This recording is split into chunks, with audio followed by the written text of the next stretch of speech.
Imagine कीजिए अगर दुनिया की सबसे एक्सपेंसिव यूनिवर्सिटीज में से एक, जहां पढ़ाई का सपना लाखों स्टूडेंट्स देखते हैं, वही यूनिवर्सिटी साफ साफ कह दे कि अगर आपकी फैमिली इनकम एक तय सीमा से नीचे है तो आपको ट्यूशन देने की जरूरत ही नहीं पड़ेगी, और अगर इनकम थोड़ी ज्यादा है तब भी पढ़ाई का बोझ काफी हद तक कम हो जाएगा। यही वजह है कि आज का ये वीडियो सिर्फ एक अनाउंसमेंट नहीं है, बल्कि उन इंडियन फैमिलीज के लिए एक प्रैक्टिकल गाइड है जो यूएस में पढ़ाई का प्लान बना रहे हैं या बना चुके हैं। तो आज इस वीडियो में हम 3 बातें समझने वाले हैं। पहली, येल यूनिवर्सिटी का नया फाइनेंशियल एड रूल असल में क्या कहता है। दूसरी, ये रूल इंडियन स्टूडेंट्स और इंडियन पेरेंट्स के लिए कैसे काम करेगा।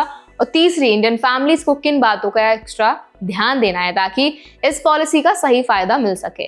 तो चलिए फिर जल्दी से वीडियो को स्टार्ट कर देते हैं। हाय, मेरा नाम है वर्षा दुबे और आप मुझे देख रहे हैं एनबीटी टेक एड पर। येल यूनिवर्सिटी ने अपने अंडर ग्रेजुएट स्टूडेंट्स के लिए फाइनेंशियल एड पॉलिसी में बड़ा बदलाव किया है जो 2026-27 एकेडमिक ईयर से लागू होगा। इस पॉलिसी के मुताबिक जिन फैमिलीज की एनुअल इनकम और एसेट्स नॉर्मल रेंज में है और इनकम $1 लाख से कम है, उनसे येल कोई भी एक्सपेक्टेड कॉस्ट नहीं लेगा।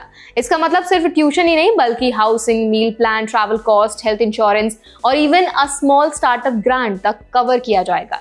यानी स्टूडेंट और पेरेंट्स पर प्रैक्टिकली जीरो फाइनेंशियल बर्डन। अब अगला लेवल समझना भी जरूरी है। येल ने यह भी साफ किया है कि जिन फैमिलीज की इनकम $2 लाख से कम है उन्हें नीड बेस्ड स्कॉलरशिप मिलेगी जो कम से कम ट्यूशन कॉस्ट को पूरा करेगी। इसका मतलब ये नहीं है कि हर फैमिली ऑटोमेटिकली फ्री एजुकेशन पाएगी, बल्कि येल आपकी फाइनेंशियल सिचुएशन देखकर ये तय करेगा कि आपको कितनी मदद चाहिए। लेकिन रूल ये है कि ट्यूशन कॉस्ट से कम हेल्प नहीं दी जाएगी। अब यहाँ इंडियन ऑडियंस के लिए सबसे इंपॉर्टेंट सवाल आता है, क्या ये रूल सिर्फ अमेरिकन फैमिलीज के लिए है या इंडियंस भी इसमें आते हैं।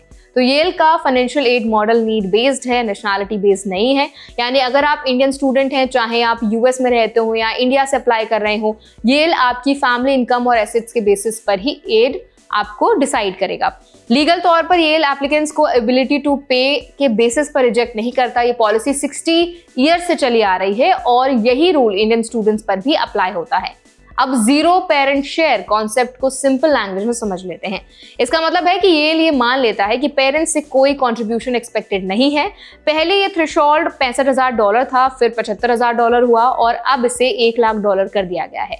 इसका डायरेक्ट फायदा यह है कि लो इनकम और मिडिल इनकम इंडियन फैमिलीज जो यूएस एजुकेशन को लेकर सबसे ज्यादा डरती हैं, उनके लिए क्लैरिटी बढ़ जाती है। येल खुद मानता है कि फाइनेंशियल एड सिस्टम समझना मुश्किल होता है, इसीलिए क्लियर स्लैब स्टूडेंट्स और पेरेंट्स को डिसीजन लेने में हेल्प करते हैं। एक और जरूरी पॉइंट है एसेट्स का रोल। येल सिर्फ इनकम नहीं देखता बल्कि टिपिकल एसेट्स भी देखता है। इसका मतलब ये नहीं है कि अगर आपके पास घर है तो आप ऑटोमेटिकली आउट हो जाते हैं। येल एसेट कैलकुलेशन को बैलेंस तरीके से देखता है ताकि मिडिल क्लास फैमिलीज जो है अनफेयरली पनिश ना हो। इंडियन पेरेंट्स को यहाँ एक्स्ट्रा केयरफुल रहना चाहिए कि फाइनेंशियल फॉर्म्स में सही जानकारी दें, क्योंकि एड पूरी तरह ट्रांसपेरेंसी पर बेस्ड होती है। अब बात करते हैं येल एड सिर्फ क्लासरूम तक लिमिटेड क्यों नहीं है। तो येल एक्स्ट्रा ग्रांट्स भी देता है, जैसे विंटर क्लोथिंग के लिए, समर प्रोग्राम्स अब्रॉड के लिए और अनएक्सपेक्टेड फाइनेंशियल प्रॉब्लम्स के लिए। इंडियन स्टूडेंट्स के लिए बहुत प्रैक्टिकल सपोर्ट है क्योंकि यूएस में क्लाइमेट, ट्रैवल और डेली एक्सपेंसेस इंडिया से काफी अलग होते हैं।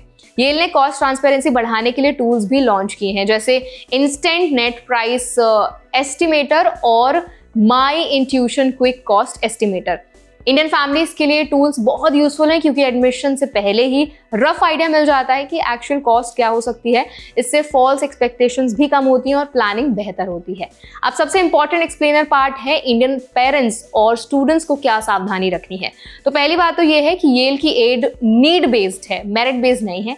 यानी एकेडमिक प्रोफाइल स्ट्रांग होना जरूरी है, लेकिन एड आपकी फाइनेंशियल नीड पर डिपेंड करेगी। दूसरी बात, डॉक्यूमेंट्स और डिस्क्लोजर्स पूरी तरह एक्यूरेट होने चाहिए। तीसरी बात, एड हर साल रिव्यू हो सकती है, इसीलिए फैमिली इनकम में बदलाव होने पर यूनिवर्सिटी को इन्फॉर्म करना भी जरूरी है।